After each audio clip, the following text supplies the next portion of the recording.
অগ্রণী ব্যাংকের প্রধান শাখার দুটি ভল্ট থেকে ক্ষমতাচ্যুত প্রধানমন্ত্রী শেখ হাসিনার 832.51 ভরি স্বর্ণালংকার উদ্ধার করা হয়েছে। বলা হচ্ছে, এই সোনা বিভিন্ন দেশ ও আন্তর্জাতিক প্রতিষ্ঠান থেকে প্রাপ্ত রাষ্ট্রীয় পুরস্কার এবং উপহার। এই ঘটনায় শুধু সোনা উদ্ধার নয়, দেশের ব্যাংক ভল্ট ব্যবস্থাপনা, নিরাপত্তা এবং বার্ষিক খরচের বিষয়ে নতুন করে আলোচনার জন্ম দিয়েছে। অনেকের মনে প্রশ্ন জাগে, ব্যাংকের ভল্টে সোনা রাখলে বছরে কত টাকা খরচ হয় এবং এই খরচ কিভাবে নির্ধারণ করা হয়। আসুন বিস্তারিত জেনে নেই।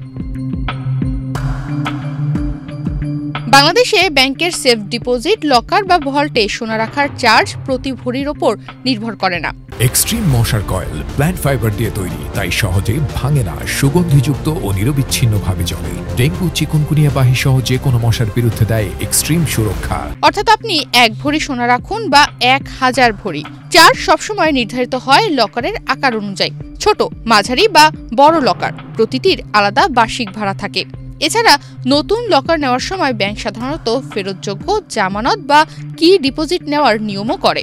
উদাহরণস্বরূপ 2025 সালের 30 সেপ্টেম্বরের তথ্য অনুযায়ী অগ্রণী ব্যাংকের লকারের বার্ষিক ভাড়া ছিল ছোট লকারে 2000 টাকা, মাঝারি লকারে 2500 টাকা এবং বড় লকারে 3000 টাকা। নতুন লকারের জন্য 5000 টাকা ফেরতযোগ্য জামানত দিতে হয়। জনতা ব্যাংকে ভাড়া লকারের আকারের ওপর নির্ভর করে, যেখানে ছোট লকারে বার্ষিক 2000 টাকা, মাঝারি লকারে 3000 টাকা এবং বড় লকারে 5000 টাকা দিতে হয়।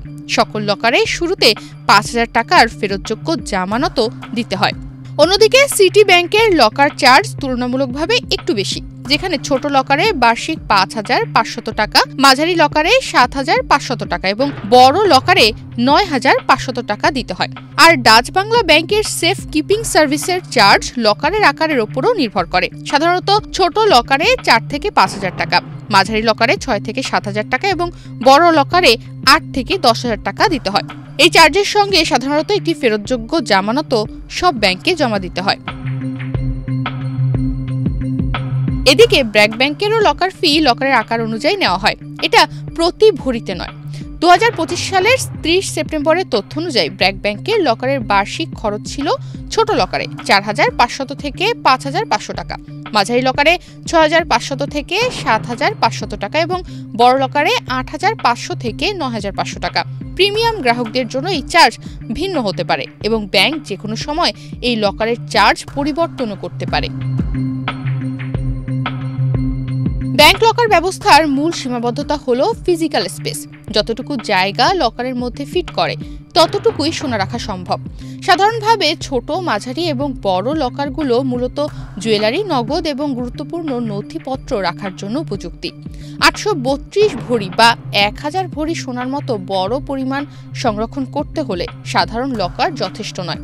এর জন্য প্রয়োজন হয় বিশেষ বড় লকার, একাধিক লকার বা প্রাইভেট ভল্টিং কোম্পানির সার্ভিস।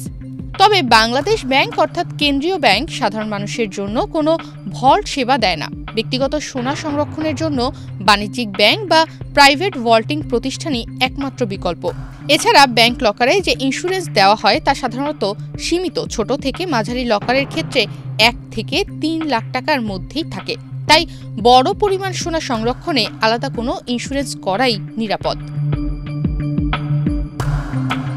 এই বিষয়গুলো থেকে বোঝা যায় ব্যাংকের ভল্ট নিরাপদ এবং সুবিধাজনক হলেও এটি সীমাহীন নয়। সোনার ওজন নির্ধারণের কোনো বাধ্যবাধকতা নেই, কিন্তু ফিজিক্যাল স্পেস, লকারের সাইজ, ইন্স্যুরেন্স সীমা এবং ব্যাংকের নীতি অনুযায়ী সতর্কভাবে পরিকল্পনা করা প্রয়োজন। সম্প্রতি অগ্রণী ব্যাংকের ভল্টে উদ্ধার হওয়া 832 ভরি স্বর্ণালংকারের ঘটনা এই বাস্তবতাটাকেই আরও স্পষ্ট করে দিয়েছে। যত বড় সম্পদই হোক না কেন, তার জন্য যথাযথ ব্যবস্থা, নিরাপত্তা এবং সঠিক তথ্য থাকা অপরিহার্য। তনিমা রহমান, বাংলাদেশ প্রতিদিন।